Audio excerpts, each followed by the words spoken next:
What is going on, everybody? Welcome to the very first kickoff pilot episode of the Fully Inflated Football Podcast.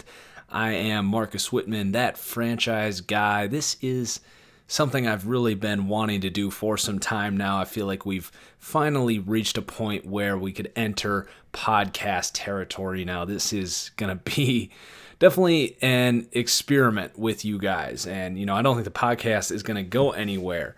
And there's still a lot of work to be done. We got to add an intro. We got to get this thing on the podcast mediums, get it on iTunes and on, Google Play and all that stuff. That's still to come.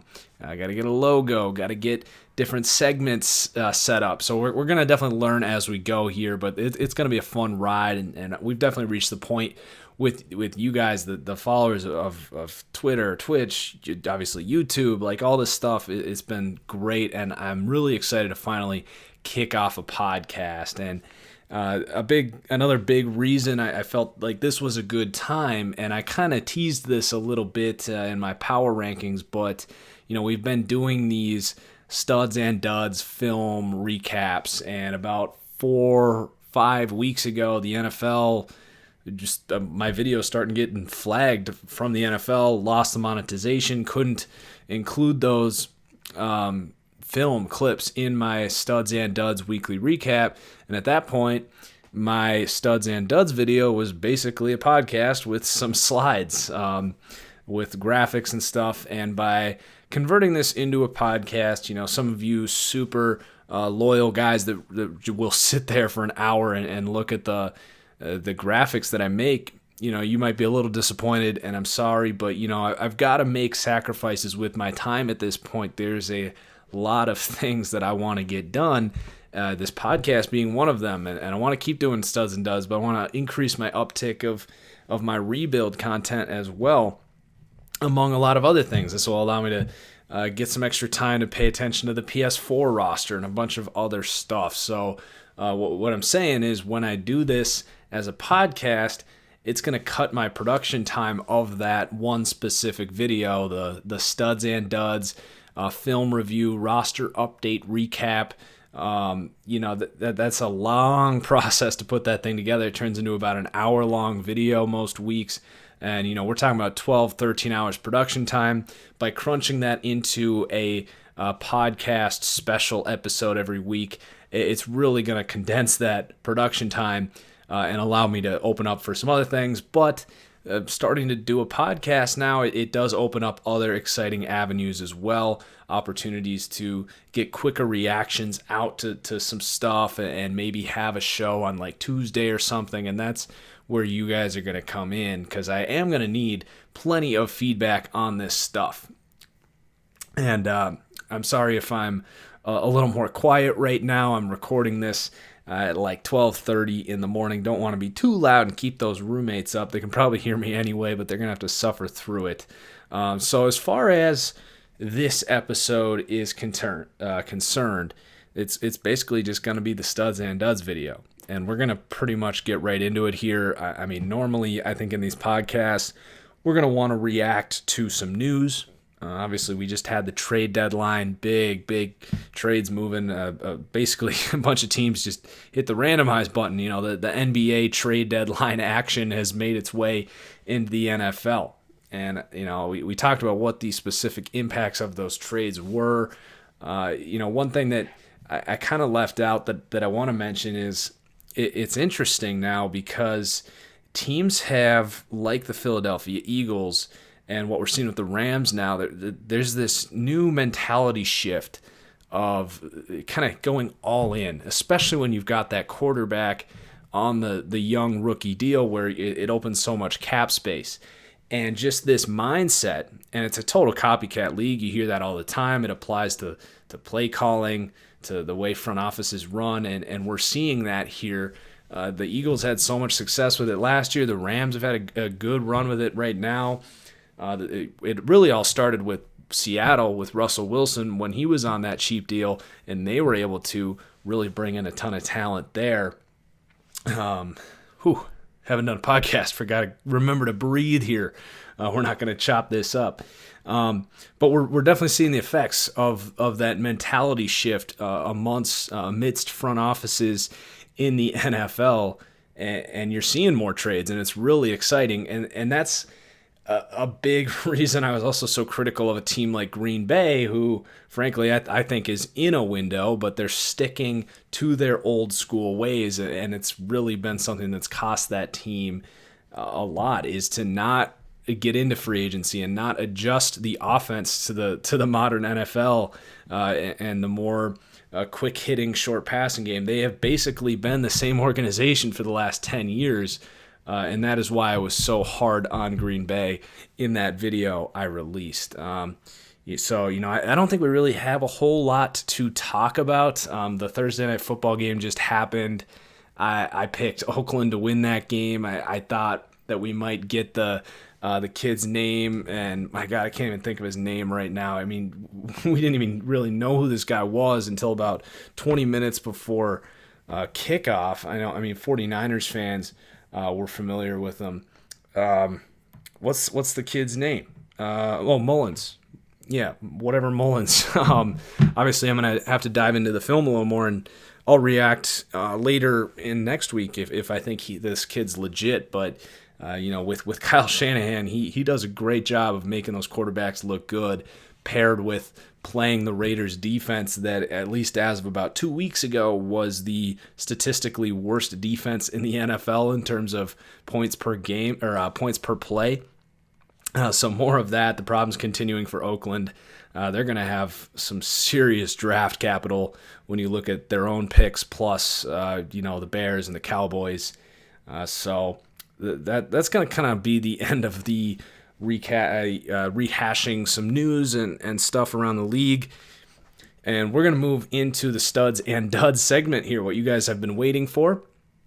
So again, no graphics here, but we're going to basically just record this just like we would our normal studs and duds. You can hear me flipping through the paper there. So let's start with, for anyone that's newer here, that has not watched the studs and duds videos, basically we recap each game, and then we recap each game. We talk about what stood out about the teams and sort of a quick recap of how they project moving forward, and then we get into the players themselves. So I go through and I watch all the games, obviously, and then I rehash kind of what I saw with the PFF grades. I am an analyst at PFF, so I do value the grades we put out there, obviously. So then I come up with a ratings change for a lot of players. If they go up, they're a stud.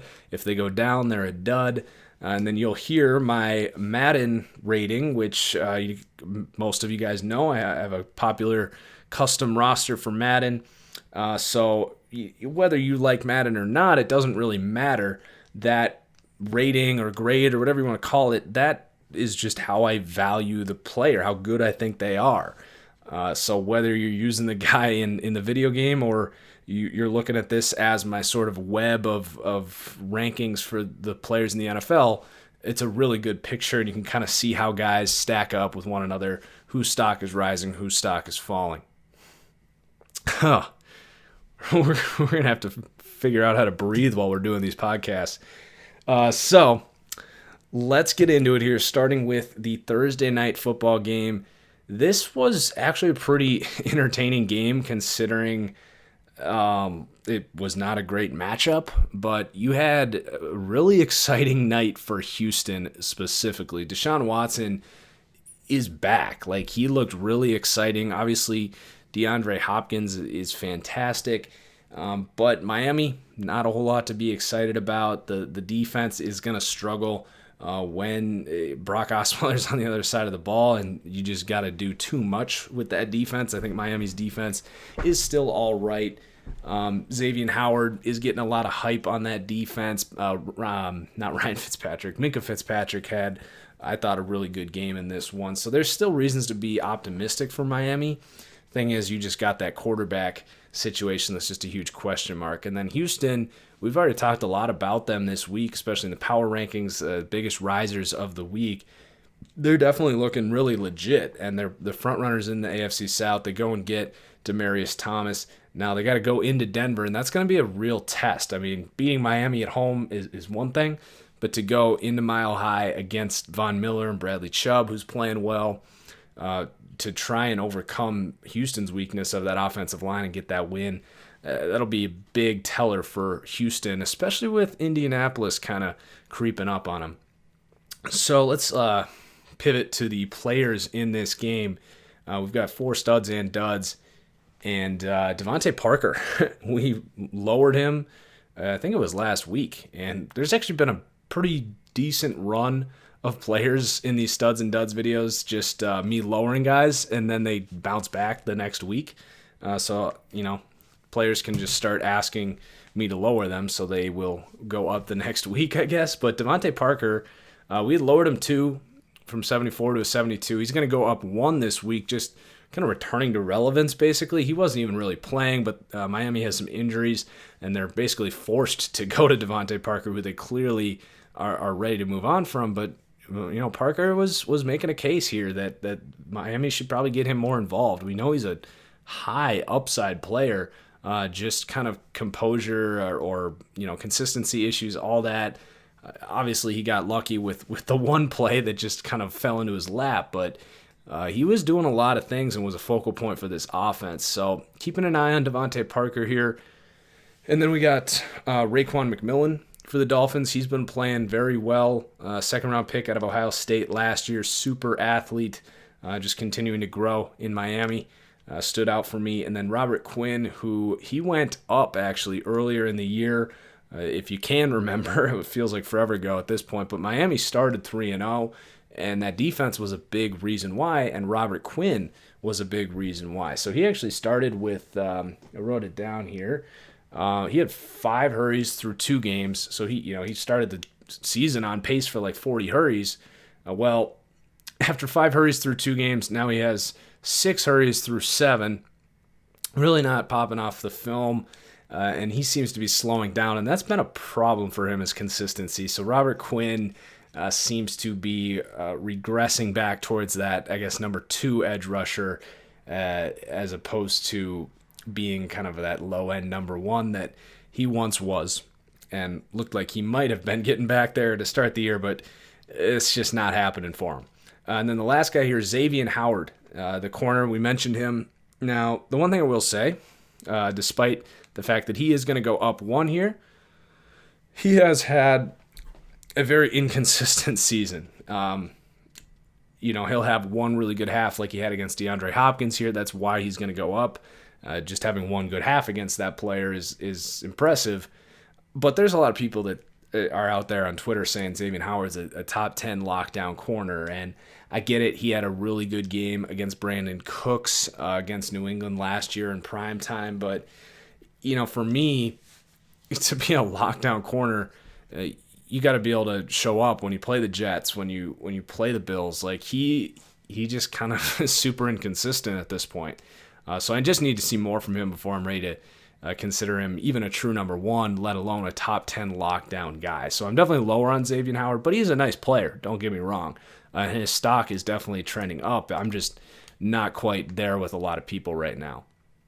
So let's move on to the next game here, Jacksonville against Philadelphia in London. This game went much more according to a kind of plan here. Jacksonville struggled on offense. Defensively, they did some things. Philly continues to be this team that, they're playing a lot of tight, close games. They still have so much talent on that roster, but they're dealing with some injuries. They don't have a lot of offensive identity right now. I think Golden Tate, trading for him, is going to give them more of a go-to sort of more path for how they want to run their offense. But Philly, it was a good win. I mean, I rip on Jacksonville, but you still got to really play to beat them, and they did. And then Jacksonville, this is who they are. They have to get just perfect defensive performances to beat guys. You got to hold other teams to under 20 points, and when you're playing Carson Wentz and you got Blake Bortles, it's just not going to happen. So Jacksonville, has completely lost all of their swagger from last year. The quarterbacks have returned in their division, and now Jacksonville is screwed. And I don't see them fixing this out or fixing it. Maybe they can trade for Nick Mullins or do something weird, but well, they can't trade now. The trade deadline's over, so I don't know, man. Jacksonville's kind of toast, but Philly's trending up. They're going to be in a tight race here, I think, with the Redskins down the stretch. I was surprised to see that the Redskins are actually still the favorite in terms of Vegas to win this division. I would put my money on Philly still for the division. So just one riser in this game. It's going to be Dallas Goedert, who has been getting very involved in this offense. Now, might drop off a bit with Golden Tate coming in here. Tate's really going to put a little pressure on how much they use Zach Ertz, which will then come back to Dallas Goedert. Now, they've been able to do a lot of interesting things in what is technically 12 personnel. I always get it confused if the running backs or the tight ends come first, but with both Goedert and Ertz on the field essentially, but they'll use Ertz as a receiver, a slot receiver, and Goedert as the tight end. Well, you bring in Golden Tate, who's going to obviously play a ton in the slot, and they're probably going to put Ertz back at his normal position of tight end. So I just think Dallas Goedert's probably not going to get as many reps for that reason, but that said, he's been good when he's on the field. Ertz is upcoming. Ertz has a contract coming up, and I kind of said this before the year, but I would not be surprised if in a situation where they have to pay Carson Wentz in a couple of years, Ertz is on the way out, and Dallas Goedert becomes the future tight end here. They seem to have found a good guy. Seems like probably the best tight end in this class to this point. Mark Andrews has been all right in Baltimore, but Hayden Hurst probably not that guy right now. So a good pick for Philly. So let's move on. Staying in the NFC East here, Washington at the New York Giants. Washington continued to do their thing. I feel pretty solid about who Washington is as a football team right now. Aggressive on defense. They will punch you in the mouth, and a lot of times they're going to get turnovers for that reason. Now, they have some holes. Trading for Clinton Dix is going to patch up some big play opportunities for the other teams. Now, with Clinton Dix coming in here, he's a very good safety, but he has had some really inconsistent games this year and throughout his career. He has gotten beat a good amount. His tackling is hit or miss, but he is a pretty damn good safety. You're just kind of nitpicking with those things, but they got him for a 4th round pick. I mean, if he just sucks and they have to go to Monte Nicholson, so what? But I don't think he's going to suck. I think he's going to be a well above average starter for them. Do they keep him around? Do they pay him $10 million? I don't know. I wouldn't pay Clinton Dix $10 million personally. I just think the safety position in that market is a little weird right now. I think you can find guys instead of paying that much for a Clinton Dix, but we'll see. If he plays lights out, they'll probably give him the money. And then for Washington's offense, I think it's a fine offense. They just kind of, they're like a boxer. They'll just keep kind of coming, but they don't really have any big plays. The whole Alex Smith continuing his deep ball efficiency from last year, that was clearly just a part of being that Chiefs machine. Him and Paul Richardson aren't like this explosive duo. I didn't think they would be, but some people were prepared for that because the analytics matched up for it. For New York, I don't really want to talk about New York. Their offense is disgraceful. They can't block anyone. Their quarterback stinks. And defensively, there's nothing to really talk about. Like, they don't suck on defense, but they don't really have anyone other than Landon Collins worth noting on that entire defense. So they just didn't have enough to beat Washington in this game. So let's talk about the players. All studs here, and all for Washington. One on the offensive side of the ball, you may have heard of him, Adrian Peterson. Haven't really given him love in terms of the rating this year. But he looks, like 80% of his old self? Like he's exactly what they needed. When they took Darius Geis in the draft, I said at the time, like, that is such a great pick because this team did a good job of identifying we're going to be a physical football team. And even if we're not like a super efficient run game, we want a power back that's at least going to wear the other guys down. And that's what they had in Darius Geis, but he got hurt. And then to recognize that Adrian Peterson still kind of was that guy for the Cardinals last year, bring him in for a workout, see that he still's got it, and then get him on a total bargain, like really good move to bring in Adrian Peterson. And, you know, he's not like an elite running back or anything, but he's doing a really good job in doing exactly what they need. So, you know, feel good story for both sides, I would say, because AP's going to head out after this year, and Darius Geis will come in, and it's basically like he didn't skip a beat. So that was awesome. And then we got to talk about the Washington defense that's been playing lights out. I don't like I've said, I think Philly wins this division, but if Washington is going to pull it out, it's going to be because of their defense. Sorry, just having a little water there. You got a bunch of guys playing well here, and it all starts with DJ Swearinger, what he's doing in the second level of that defense.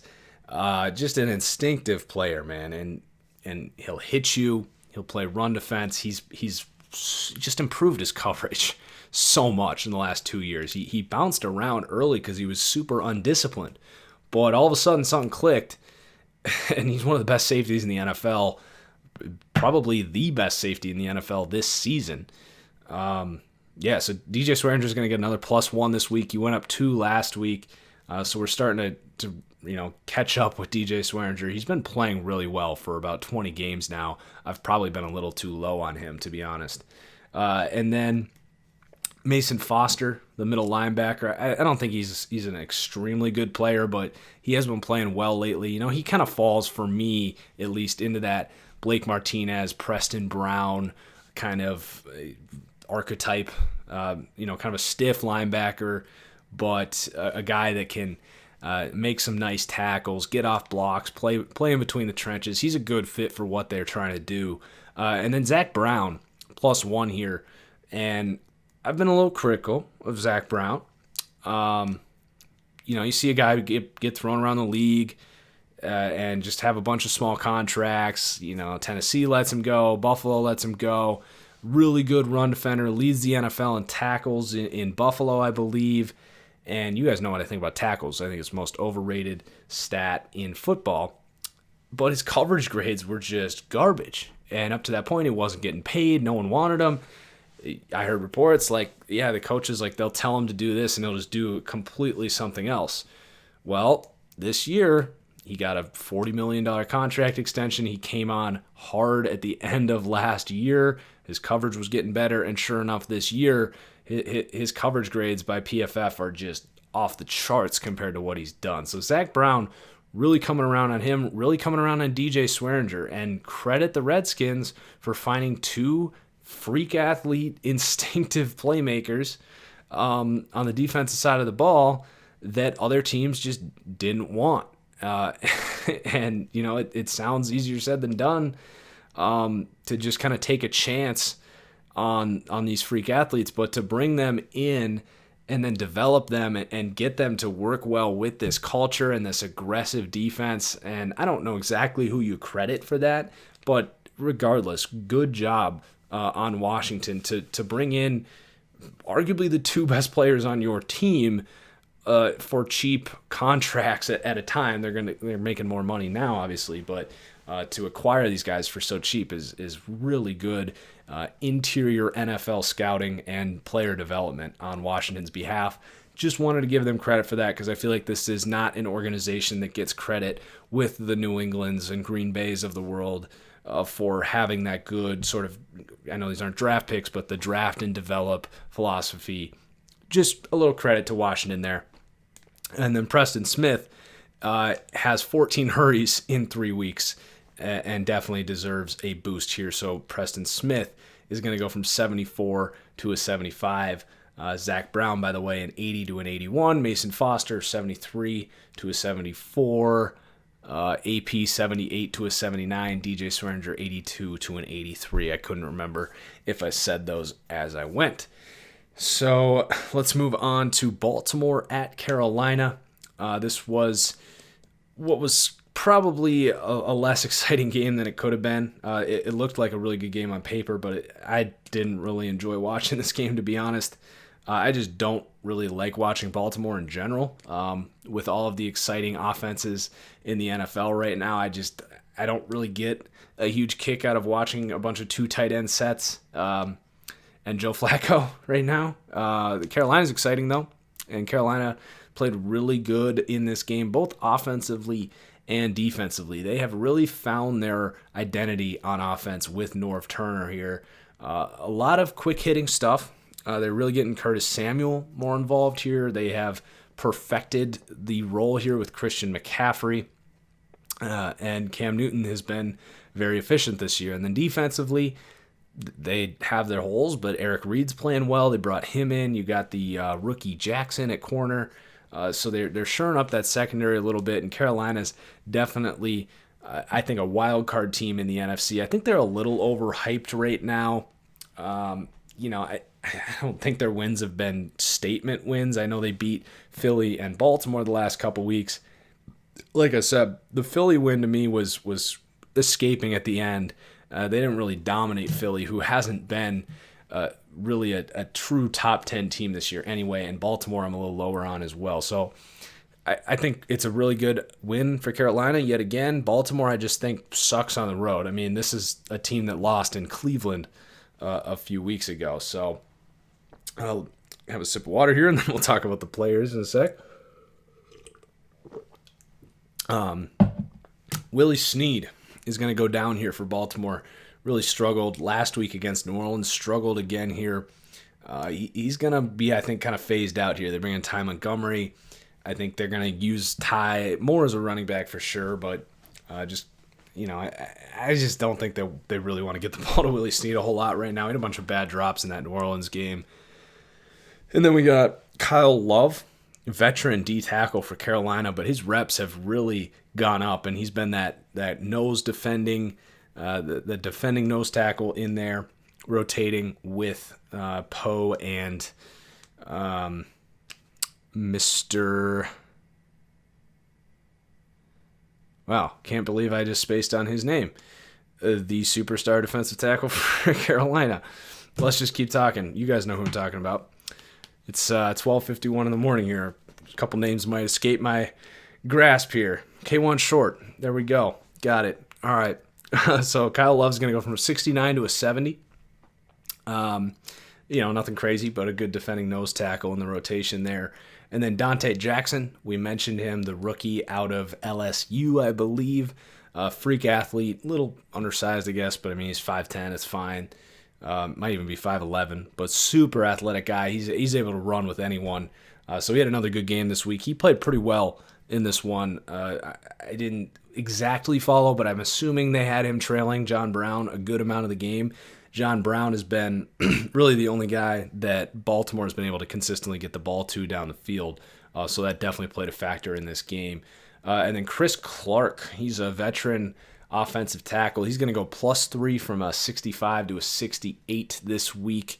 Nothing crazy again, but Carolina's done such a good job of plugging guys in here. They lost both their tackles this year, early in this year, and I thought it was going to be a crippling, just absolute dagger for this team's season because there's just no such thing as tackle depth in this league anymore. But Carolina's done a really good job to find it. Taylor Moton has been a stud at right tackle, and then Chris Clark has been starting at left tackle for a few weeks now. And he hasn't been dominant or anything, but he hasn't been a liability either. So Chris Clark goes up, and then Curtis Samuel, who I don't like Curtis Samuel. Like I think he was incredibly overdrafted. I thought he should have been a 5th round pick. He's just kind of a move weapon type, but they're using him in this crafty offense very well. He's going to go +3 from a 64 to a 67.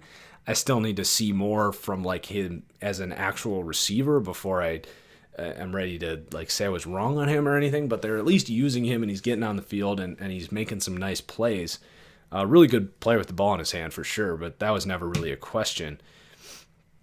And then we got a -3 here for Greg Olsen, and he has really regressed. And I waited because I know he dealt with an injury, and he probably still is dealing with that injury, but he has been dealing with injuries for the better part of about 2 years now. He's getting older. I think he even thought about retirement. I could be wrong about that, but he's just not playing as an elite weapon that he was for a few years there for Carolina. Still a fine tight end. He still catches some touchdowns and stuff, but probably entering more of that Antonio Gates stage of his career if he doesn't hang it up already. And then I just noticed I forgot to do the star and the dud of the week before we got into these, but we'll just reveal those when we get to those players with those teams. So let's move on here to Seattle at Detroit. Going to try and keep this podcast about an hour long. So we'll see how we do pacing-wise. We're doing all right now. So Seattle at Detroit. This was I picked Seattle to win in this game as an underdog. And the main reason I did that is you got Russell Wilson. You got an underrated defense. And Seattle, if they can get blocking up front, they can beat anybody because, it's an offensive league, but they've got a defense that can compete with just about anyone.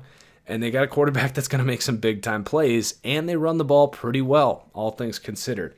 They're a bit of a throwback team for 2018's sake, but I like what Seattle's got going right now. And Detroit, I wasn't comfortable with them in this game because I like pretty much everything about their team except for their pass rush. I think, even if Ezekiel Ansah were fully healthy, I think it's a pretty bad pass rush. But he's been battling injuries all year. And they trade for Damon Harrison, but he's a nose tackle. He's not going to help with the pass rush. Their best pass rusher has been Deshaun Hand, the rookie out of Alabama. But that's a young interior guy. You're not going to rely on that to be your number one pass rusher. Anyway, Detroit's stock is down. They trade away Golden Tate. Seattle's stock is up. They got to play the Chargers at home this week, and that is going to be a test. That's going to be where we find out if Seattle's a playoff contender or if they're just going to be a scrappy team that is an upset contender every week. Seattle fans are hoping for the former. So our studs and duds from this game, it's mostly on the Seattle side. David Moore emerging as a wide receiver, a deep threat in this league. He was a guy that was on my watch list from the preseason. He really popped. He made some really incredible catches in the preseason. He was just kind of that guy that you knew week 3 that he was going to kind of come out of nowhere and probably make this team. And Seattle had just like a stupid amount of receivers that they brought in the preseason. And it's looking like a good call. Like I think they had at a time like 17, 18 receivers in camp. And they were just throwing darts. Like David Moore is the definition of a dart. Like I couldn't even tell you without looking it up what school he went to. I know it's a small school, and he's not like a freak athlete or anything, but he's got good hands. He's got good deep ball instincts. So he's emerging here. We'll continue to monitor if he's for real. But he's going to go from a 68 to a 70. And then Chris Carson, he's going to get a +2 this week. Carson's been perfect for what they want. And might as well mention Rashad Penny is going to go -2 here from 78 to a 76. So flipping overalls there. I liked Penny coming out. I did think he put on some weight just from what we saw from the preseason and then week 1. Like he didn't look exactly like the same player. I like him at 220 pounds because he had that breakaway speed and some surprising shiftiness at his size. He's a little bit of an awkward player because he does play more like not gonna say Todd Gurley. I don't know. He kind of plays like that receiving back, the stretch runner. How about Tevin Coleman? He plays a little bit like Tevin Coleman, but I think he's a lot more athletic and probably a little better between the tackles. But that's a pretty good comparison. Just came up with that on the fly. But he gained a bunch of weight, and he didn't look to me as explosive. So I think he tried to kind of, he saw Chris Carson, was like, I'm going to be a true power back in this league and just bully people over, but it doesn't really mesh with his style of running. So I'd like to see him, maybe lose some weight in the offseason.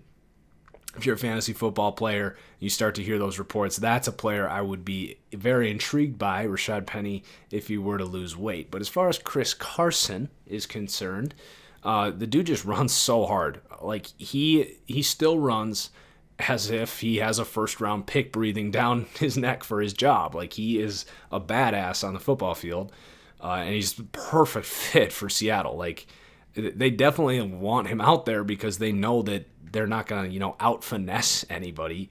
They're going to come out and punch you in the mouth, and Chris Carson brings that identity, and he's just doing it the perfect way for them right now. And then another interesting player to talk about here. This might be the most, kind of unknown guy that we mentioned in this podcast, George Fant.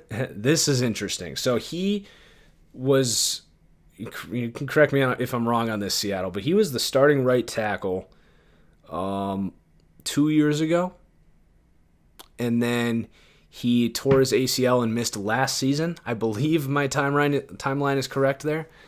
And then he comes back and he loses his job to Germain Ifedi, which I don't really understand why. Germain Ifedi is not good. But George Fant, who is a freak athlete for an offensive lineman, former tight end who had converted to offensive tackle and had a pretty solid 2016 for a group that was just terrible, and there was a lot of optimism, but he just kind of fell off the face of the earth. So now here he is, has not been playing. He did not get that starting job back, so still kind of just fell off the face of the earth, but here he is playing tight end. Obviously, mostly heavy sets, but he's like actually out there, 325 pounds, running routes, and he doesn't look terrible doing it. And it's really fun to watch. Like, they can do some really interesting things. I'm really curious if they just go all in on this and say, hey, you want to be a tight end again? But he's blocking super well, and it's helping this run game get going. So I'm really intrigued by what they're doing here with George Fant and what the plan is, because I still think he can be a starting right tackle or, frankly, a left tackle in this league. He's just a good athlete. They just got to polish him up a little bit. So I'm really intrigued by George Fant. Let's keep an eye on him the next couple weeks, but he's going to get a +2 here, 67 to a 69. And yes, I did up his route running and catching just a little bit for you Madden players that want to throw him the football. And then on the Detroit side, just one player here. It is going to be a faller, Glover Quinn, who I actually thought quite a bit about lowering last week. I decided to give him one more week here. But really struggling, clearly reaching that regression of a 33-year-old safety. He's going to go -3 from an 84 to an 81. Quick sip of water, and we'll move on here to Cleveland at Pittsburgh. All right. So this game basically went according to plan. I thought Pittsburgh's offense pretty much in control. Cleveland did some things defensively, but offensively, Cleveland just is not any good right now. I don't totally get. They fired their coach here, the owner here that has no idea what he's doing, Jim Haslam, worst owner in the NFL by a freaking landslide. Like, at least what's his name in Indianapolis, Irsay, he might be a crack addict, but he at least, lets someone else run the team for the most part, because gosh, the Irsay, like, he keeps stepping in. He played a role in the Johnny Manziel pick. I think he's still involved in the draft picks, but you don't fire both of your offensive minds when you have the first overall pick at quarterback on your team. You just don't do that. You're just creating extra mayhem for Baker Mayfield, who's already dealing with a bad offensive line and no receivers. So I think that's going to end up being a really bad mistake. I would have kept Todd Haley around and just let Hugh Jackson go, but that's just me. As far as Pittsburgh is concerned, they're heating up. Most impressive for me, I knew their offense was going to figure things out. They just got too many good weapons, including that offensive line. But Pittsburgh's defense has really turned things around. Yeah, it was against Cleveland at home, but we don't need Pittsburgh to be a top 10 defense. We just need them to not be what they were in the first couple weeks of the season. And they've tightened up the hatches, and are looking much better. I still don't love the defense, but it's just much better, simply put. So the studs and duds here. Talking about the Cleveland side, we've got a dud, Duke Johnson Jr., just not the same receiving threat that he's been in years past, which is really surprising to me, because I thought with Baker Mayfield and kind of the quick-hitting passing game that, Duke Johnson and Jarvis Landry were going to be kind of his best friends, and David Njoku. It has been a decent amount of Njoku, but just not a lot of Duke Johnson, and frankly, not as much Jarvis Landry as I thought we'd see. So we'll see with the new offensive minds in there if they try to get some more screens and quick hitting stuff to Duke Johnson and Jarvis Landry, but just has not impressed this year. So he's going to go down 2 from a 79 to a 77. And then we've got some Steelers here. James Conner. A lot of people wondering when he's going up. Statistically, yeah, he's been off the charts. But we have seen pretty much every running back in this system look somewhere around this caliber in terms of production. Now, Conner does some really nice things. I do think he is limited as an athlete, and I loved James Conner coming out. I was fired up when he went in the third. Got him on my dynasty team, so I'm a James Conner guy, but I'm a little behind the hype here because, to be a realist here, I don't know if he has the explosiveness to be a dominant, true number one running back. He's definitely a starting caliber running back, don't get me wrong, but will he ever become like Alvin Kamara or Kareem Hunt? I don't see that personally. Maybe Kareem Hunt is like his absolute ceiling, but I just don't think he has the explosiveness to do that. But what he does do extremely well, and he's going to go up +2 from a 76 to a 78 here. He catches the ball much better than I ever thought he would, as kind of just a bruising power back in college. He's got very good vision. He's clearly modeled his game after what has worked for Le'Veon Bell. And then, he's got really good power, but he doesn't really have shiftiness per se. He can make you miss, but he doesn't have the same shiftiness that like Le'Veon Bell has it as a big back. And yeah, he's not super explosive, but he's a really nice player. So let's move on. John Bostic and Jonathan Williams, Vince Williams, the middle linebacker there for the Steelers. Both these guys have played well. They're both a little different. Bostic's a little bigger, a little more athletic than Vince Williams. Williams a little smaller. But regardless, both these guys are playing a good combination of run defense and coverage. Nothing crazy here. They're both just going up +1 from 70 to a 71. I don't love either of these players, but this was looking like a big weakness heading into the season, and they figured some things out for sure. So let's maybe try and pick up the pace a little bit here. We're at about the 43-minute mark. So the New York Jets at the Chicago Bears. Pretty sloppy game here for the Jets. They've been really consistent all year. You really don't know what Jets team you're going to get from a week-to-week basis. Part of it's their quarterback. Part of it's just the identity of the team. They turn the ball over too much. But I still like their future. And then the Bears, no Khalil Mack in this one, no Allen Robinson, probably their two best players, both out in this game, and they still get the win. So an impressive win for the Bears. I still don't think Trubisky is very accurate, and ultimately that's my biggest concern about the Bears is it's just hard to be consistent. It's hard to call plays as a coordinator if you don't trust that your quarterback's going to throw the ball on target. But his running ability has been great. They've had some big plays. They've scored a lot of points. I think they're a year away from being a playoff team personally. And that's going to come down to truly developing Trubisky, because I don't know if you can be a playoff team with this version of Mitch Trubisky. I just don't know. Like, I'm not going to say they couldn't be, but you would need a lot of things to go right. You would need this defense to consistently play like that. elite number one defense in the NFL that they've done for like 2 out of 8 weeks this year. So the studs and duds from this one, we've got all Jets here. I thought the Bears were who we thought they were. It's the second time I've said that this week. Deontay Burnett, super interested here. This was a late round prospect that goes undrafted. I think he started in Tennessee, gets released, and comes here to play with his college quarterback, USC Sam Darnold. Burnett's kind of an awkward player. Not a super athlete, but he's kind of lengthy. Good hands in traffic. He's kind of shifty after the catch, but a little thin. But I thought he was going to have a chance to be a pretty decent player in the NFL. Definitely a starting caliber guy. And he really emerged in this game and was clearly the guy that Darnold was looking for, having that chemistry from college. So keep an eye on Deontay Burnett. There's a chance he just disappears. But there's a chance he could emerge as, a decent starting receiver for the Jets.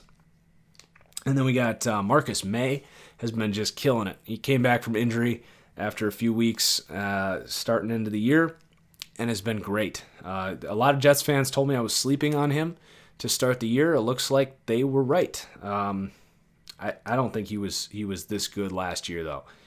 He's definitely emerging right now for a defense that's been better than it was last year. And then Terrell Basham.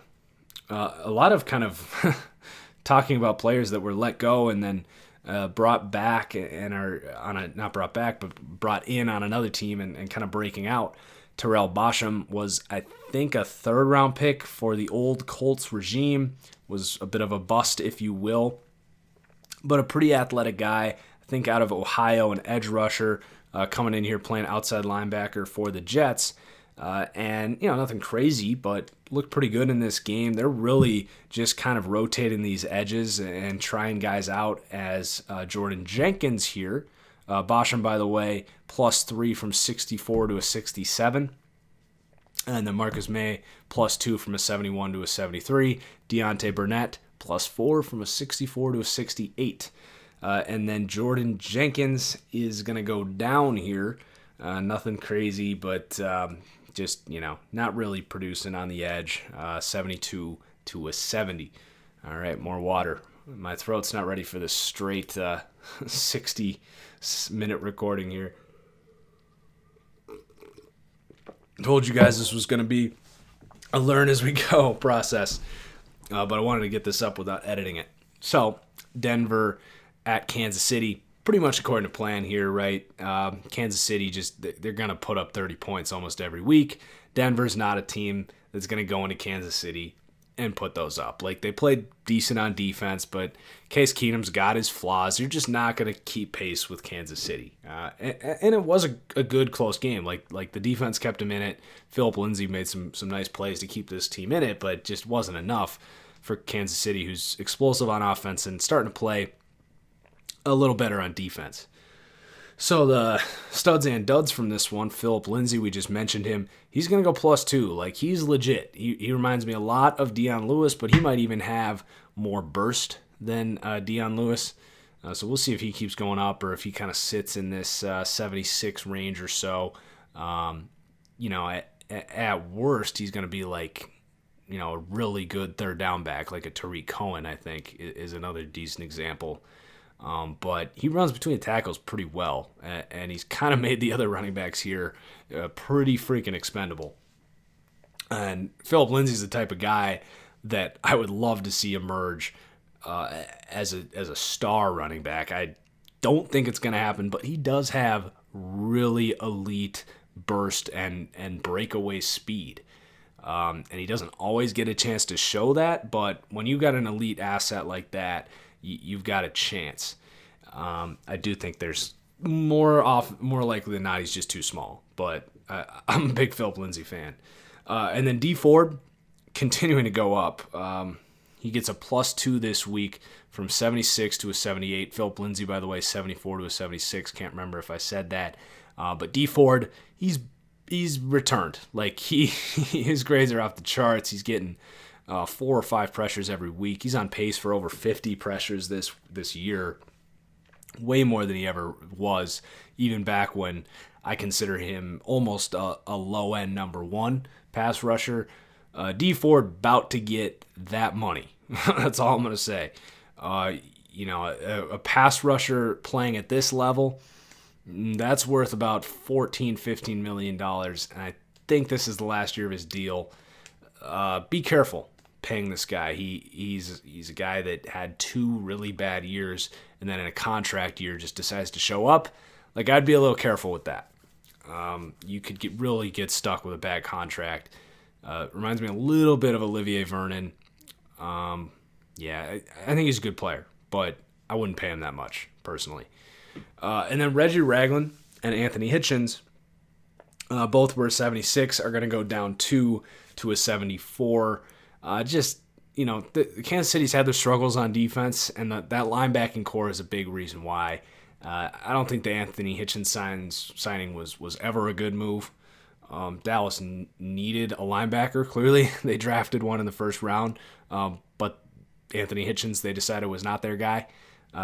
He's fine. He's a low-end starting run-defending linebacker who's a little undersized. Had a really tough time tackling this year, Anthony Hitchens. And then Reggie Ragland just kind of was a flash in the pan for the Chiefs. Had about a good 10-game stretch, but has really cooled off and kind of disappeared a little more. So Tampa Bay at Cincinnati here. Cincinnati was in control for most of this game, thanks to Jameis Winston, who is going to be our co-dud of the week. We got 2 duds this week, so I said we're going to mention these as we go. We're going to go over an hour here. I think we're going to look at about an hour and 5 minutes, but you guys will just have to live with it. Tampa Bay benched Jameis Winston here. The Winston era, I think, is over, finally. Thank God. It was getting annoying. Just so many parallels to the Jay Cutler era in Chicago. Cincinnati in this one, offensively solid, defensively solid, and then just the Fitz magic happened in the end. That's kind of tough to break down. Like, I guess Cincinnati's defense was just tired and not ready, and just kind of thought they had it in the bag. I don't know. It's weird. Like, I don't think Ryan Fitzpatrick is the 4th best quarterback in the NFL, like he's grading out as right now. But every time he's in there, he's just killing it. And it's really hard to explain. I think Tampa Bay has some really freaking good receivers. Like, their offensive line's been fine. I like what their coordinator's doing. I think Tampa should bring Fitzpatrick back and maybe bring Jameis back to compete with a third option that you probably draft and just kind of let it play out. But you definitely tell Jameis that, you've got to earn this thing because you have officially lost the franchise. So let's talk about the studs and duds here. Sorry, I'm kind of glossing over Cincinnati. I feel like we have a pretty good grasp on who they are. Like, Dalton's played pretty well. They got playmakers on offense. They got a bad offensive line, and they got a really solid defense. I think they're a playoff team in the AFC, but a wild card team. So studs and duds here. O.J. Howard, who's had an awesome year. It was one of the lowest rated PFF tight ends in the NFL in his rookie year. Slaps himself in the face and gets back in there year 2, and he is now, I think, the first or second highest rated tight end in the NFL. He's blocking, he's getting open, he's catching the ball, he's explosive. I thought this was the steal of last year's draft, O.J. Howard. I had a top 6 grade on him. He goes at 19, and he's looking like a true difference maker. I don't think it's, a fluke that he breaks out and this offense starts clicking. I think defenses are really just, annoyed by the O.J. Howard factor when they got to play him. And then we mentioned Jameis Winston being a dud of the week. He's going to go down 2 from 77 to a 75. And he's going to have to earn a starting job back, and I don't know if he's going to do it or not. You just can't go 4 years in this league and not show any progress like Jameis did. I get that his passing numbers went up from year to year. That's fine. That's a slight progression, I suppose, but it's also just the way the league is going. Quarterbacks are just throwing way more. But you know what else quarterbacks are not doing in the NFL right now? Throwing interceptions. And Jameis throws 1 or 2 every week.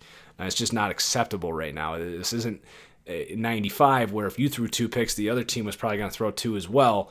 If you throw an interception nowadays, it costs way more than it did 20 years ago. Offenses are just way more efficient. Quarterback ratings are just freaking ridiculous compared to even like 3 years ago. Copycat league, the offenses in this league are just explosive and fun to watch right now. And I don't think Jameis Winston fits into that. Flipping over to the Cincinnati side, Tyler Boyd going to go up yet again this week, 75 to a 76. And then Jesse Bates killed it in this game. Jesse Bates, one of my favorite rookies in this class, at least now. I kind of liked him coming in. Thought he was one of the best, if not the best, true center fielders in this class, and Cincinnati has done such a good job drafting in the last 2 years, and they've really reignited this franchise. Now, I still think this is a team that if they could get an actual elite quarterback, you'd be talking about a Super Bowl caliber roster, especially with this youth. But I don't think they're gonna ever move on from Andy Dalton just because he's playing fine. They're just gonna keep settling and sticking with this. Now, I think with this new youth, they could get back to kind of, 2015 when they were arguably the best team in the NFL when Dalton got injured. I think they could get back to that, but even then, you were kind of worried about what they would look like in the playoffs. And then one more player here, Adolphus Washington, they pick up from Buffalo. He's been getting after the quarterback from the inside here for Cincinnati. A former third-round pick out of Ohio State. So he's going to go +2 from 67 to a 69. So we're moving right along here. Indianapolis at Oakland. Indianapolis just taking care of business here. We learned tonight how bad Oakland is. And it's bad. Really bad. This is, I think, the worst defense I've ever seen. I can't really think of another one. Outside of Maurice Hurst and I guess Carl Joseph, I wouldn't want a single starter on that team to be a starter for my defense. Maybe Gary and Conley, but he's not even really starting for this team, or at least a couple weeks he wasn't. It is brutal. It is absolutely brutal. And Mullins tonight, I know this is a Week 8 recap, but Mullins comes out and they're like, well, we saw him, in the preseason against these third strings, vanilla defenses. Let's see how he looks against an actual NFL defense. And I'm like, wait a minute, this isn't an NFL defense. This is freaking Big 12 caliber defense. You put this team against Baylor and Baylor's going to put up 40 points against this defense. So Oakland's a mess, but Indianapolis is figuring some things out. The line play, man, I love what Indy is doing because they're like, we got a quarterback. Let's just freaking throw assets at line play and tight ends and just bully people with a really good quarterback, and it's working, especially against this Oakland team. I think Indy's got a chance at the AFC South. I really do. I think Houston is probably going to get to 9 or 10 wins, and I think Indy can get there as well. They still got to play them twice. I think it's going to be a fun race down the stretch, and I'm excited for when those teams play each other. But let's get into the studs and duds here. Andrew Luck, after I think week 3, we took away an overall.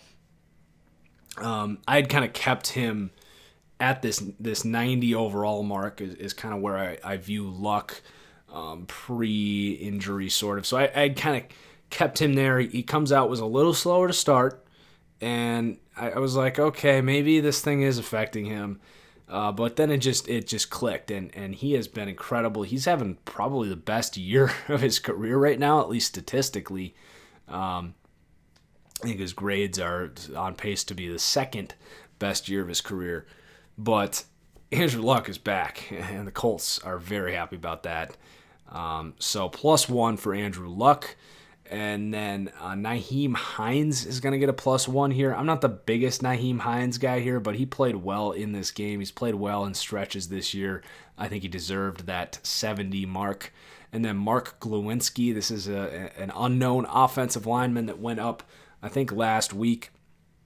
A former fifth-round pick from Seattle that Indy picks up. You don't really expect a team to pick up an offensive lineman that was released by Seattle and for him to be good, but that's what's going on here for Mark Glowinski.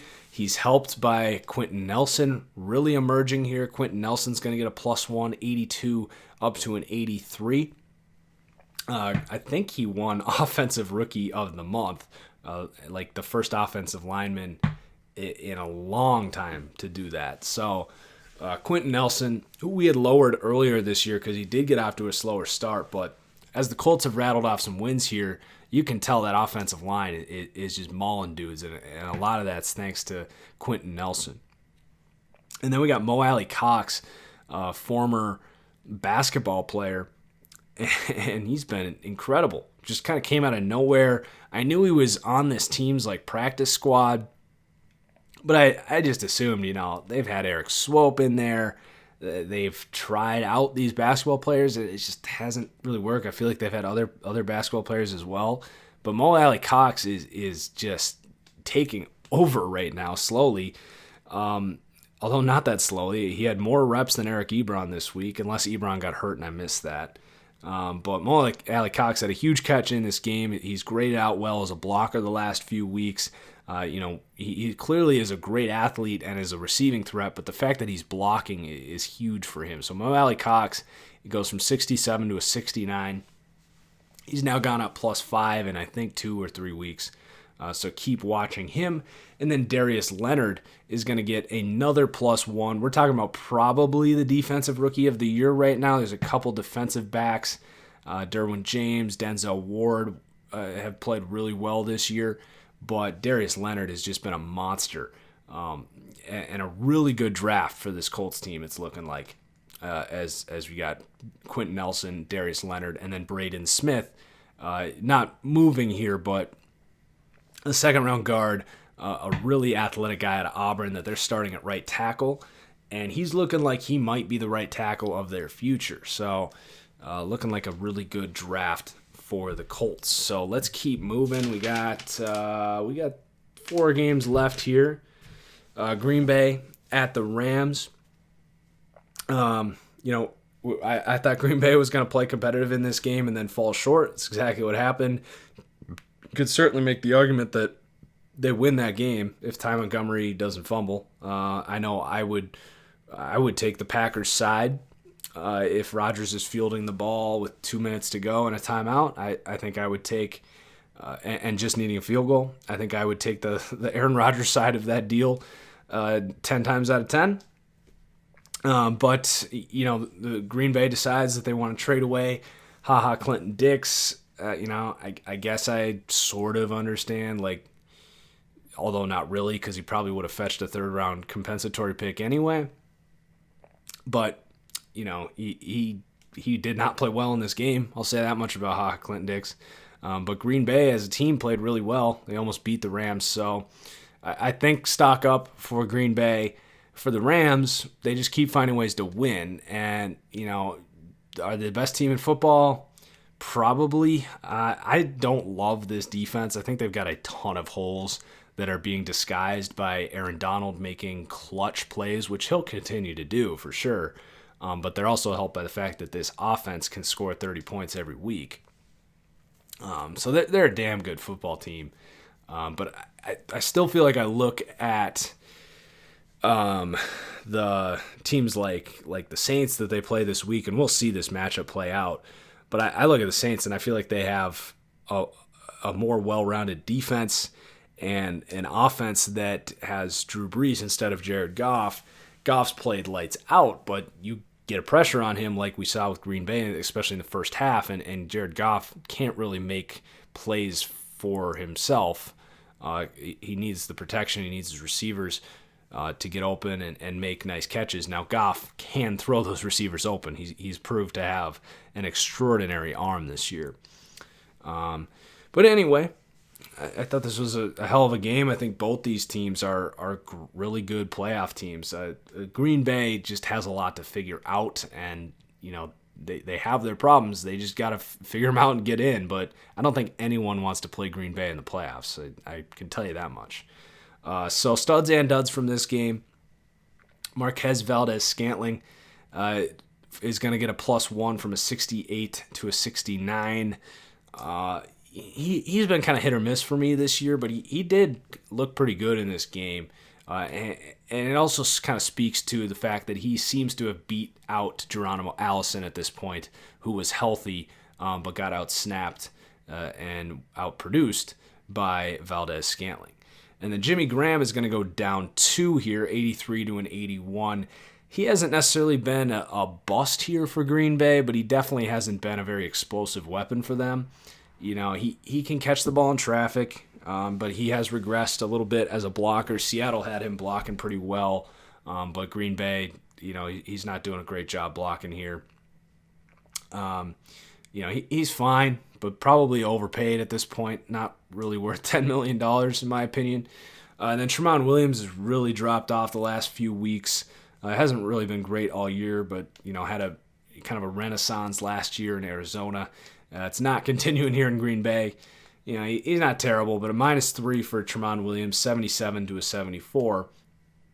But with that bad news of Tramon Williams going down in that secondary and Clinton Dix getting traded away, well, Packer fans, here's the good news. Jaire Alexander is the star of the week with a dominant cornerback performance. Jaire Alexander, who had been a little under the radar because, you know, you got to rewind to week 4 against Buffalo, the last time he was healthy, where he was, you know, dominant, one of the highest rated corners that week. But then he misses a collection of weeks, and then he comes back for this game, and I don't think anyone realized how big of a factor that was going to be to get him in there, and for Green Bay to announce that they are going to use a shadow corner here and literally just have him follow Brandon Cooks around and shut him down.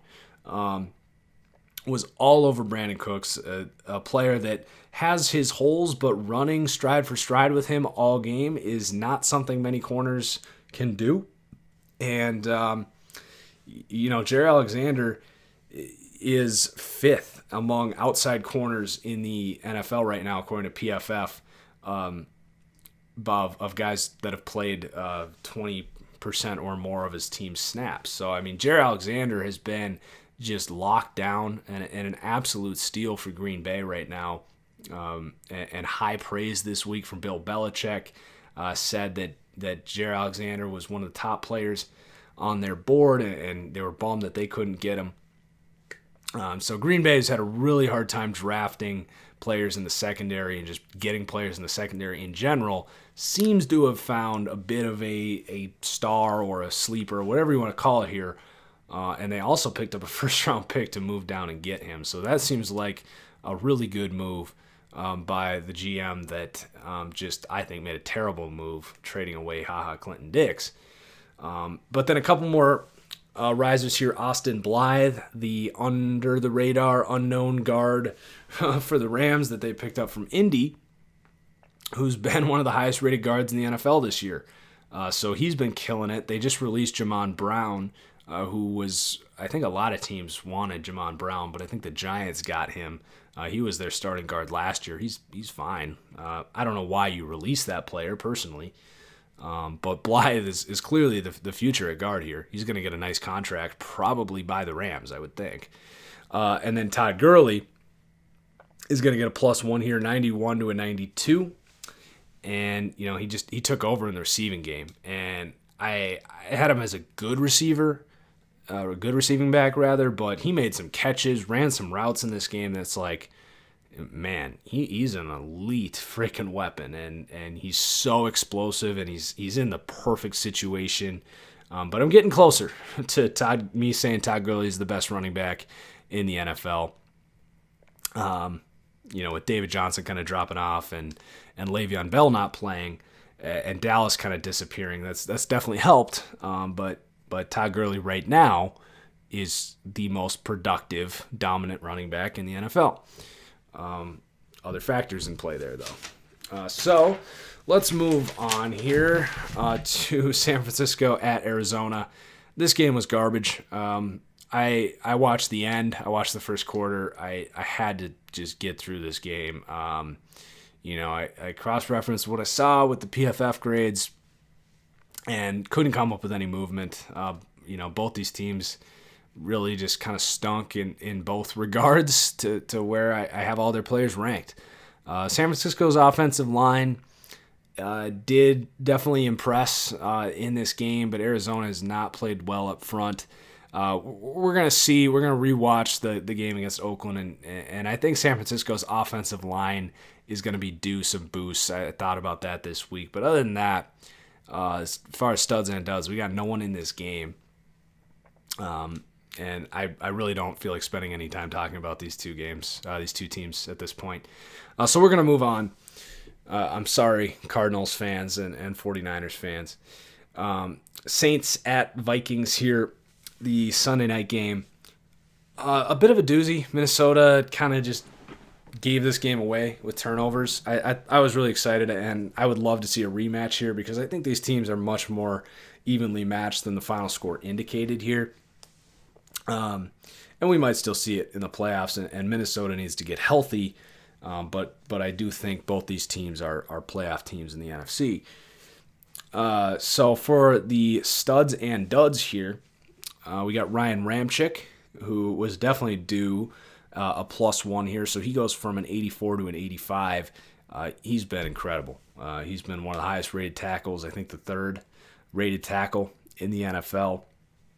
And Teron Armstead is going to go +2 from an 85 to an 87, who is the second-rated tackle in the NFL. Both these guys behind Bakhtiari. But to have the second and third-rated tackles in the NFL blocking for Drew Brees and Alvin Kamara and Michael Thomas, like this team, man, and their defense is playing better.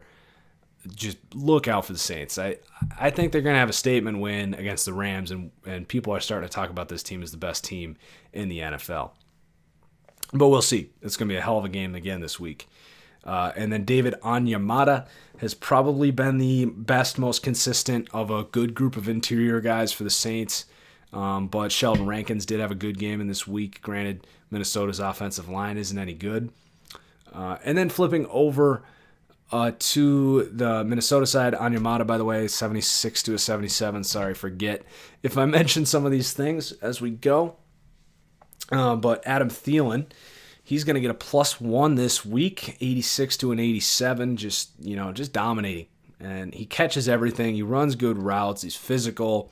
He's been this year right behind DeAndre Hopkins, one of the best receivers in the NFL. There's some other guys too. I think Michael Thomas, Devontae Adams are having extraordinary seasons as well. And those guys have gone up this year as well. So then we got a couple of Hills here. Rashad Hill, the tackle, has continued to, I don't want to say be a rock because he hasn't been like dominant or anything, but he's played like a starting caliber in 2018 offensive tackle. He will get beat, but he's been a nice relief there for some injuries there on that offensive line. He started on both sides of the line this year. So he goes from 68 to a 69, Rashad Hill. And then Holton Hill, undrafted corner out of Texas, super high upside prospect. I thought he was going to get drafted just because he has such a high ceiling at a position of it's tough to get a good number one corner in this league. And Holton Hill is built like one and runs like one and played like one at times at Texas. So Mike Zimmer takes a chance on him. And haven't had any off-the-field reports for Holton Hill. He started in this game against the Saints and played lights out. They may have found just an uber sleeper here in Holton Hill. He's only 21 years old, too. So keep an eye on him. I would not be surprised if he maintains that starting job. Xavier Rhodes was out this week, right? Yeah, Xavier Rhodes was out. I would not be surprised if they keep Holton Hill a starting corner on this team somewhere, whether it's in the slot or on the outside, because he is just super quick. He's young. He's undisciplined, but he's going to go +2 here from a 66 to a 68, and I think he's got a super high ceiling. if he didn't have off the field issues at Texas, he's probably at worst a 3rd-round pick, but as high as a 1st-round pick, honestly. He's 6'1" and is fast and his lights out quickness. Could be a total steal here for the Vikes. So we'll continue to monitor that.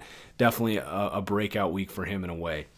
And then our last game here, New England at Buffalo, sloppy game. Buffalo's offense is God, can you imagine if we had Buffalo's offense with Oakland's defense? Oh my God, that would be they wouldn't beat like a chunk of college teams. It'd be that bad. But Buffalo's offense is historically bad, but their defense is good, and especially when they play at home. And basically what they got to do, and I think they can do this because their coach is pretty good, but they do have some older pieces here. Kyle Williams, Jerry Hughes, and those safeties. I kind of question if those will be pieces of the future here. So they got to find a way to add more talent defensively. But they are very well coached defensively. But they got to find a way to maintain this level of defense while at the same time having develop Josh Allen and bring in offensive weapons. So they got work to do. That front office has a lot of work to do. But I do like the coach and I like the culture in Buffalo. New England, different story. The culture is just.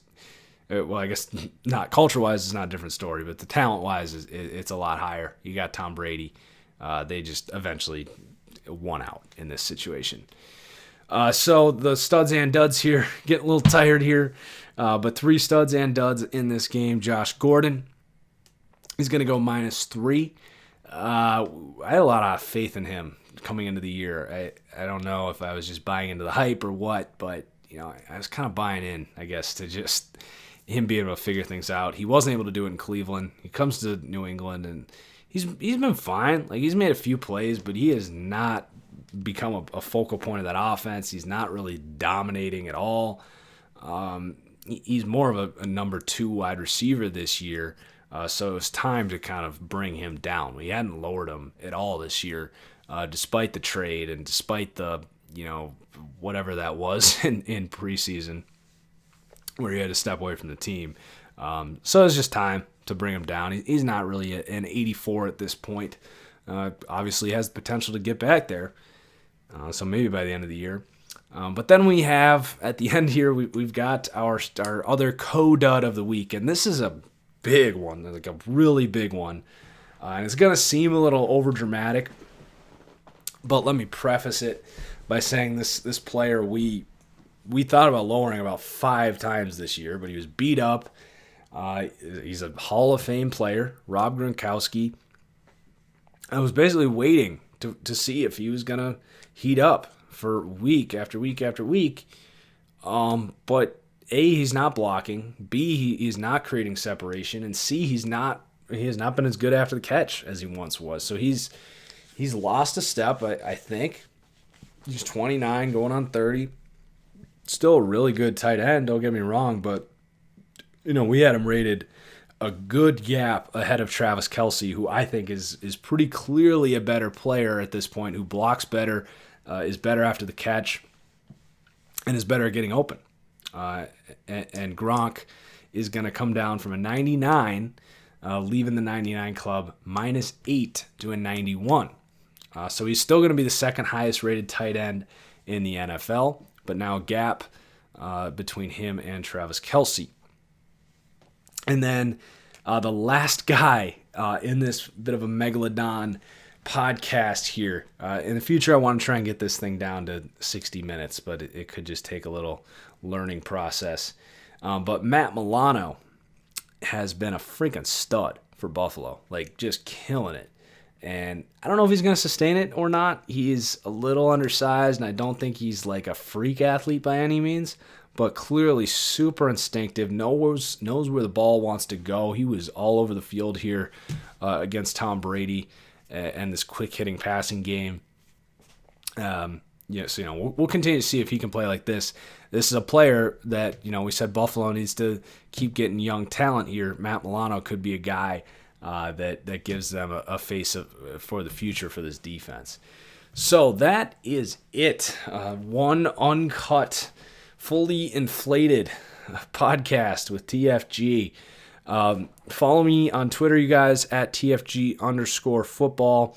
But more importantly, do give me some feedback. And, what do you want to see in this podcast? What do you not want to see in this podcast? And then, this episode probably, at least right away, is not going to make it up onto iTunes and Google Play and all that stuff. I'm going to Carolina for the weekend, so I do need to kind of figure out how to get all that set up, but this is going to be an official podcast. Hopefully going to get about at least one a week, obviously from the studs and duds, but in the future, pending the feedback here, might do one on like Tuesday or something as well. So excited to get this thing off the ground. I don't think they're all going to be this long. But, that's the point of a podcast, is you can just kind of sit down and talk. And that's going to do it. So thanks for tuning in, guys. Cheers. We'll see you for the next one. Have a good weekend.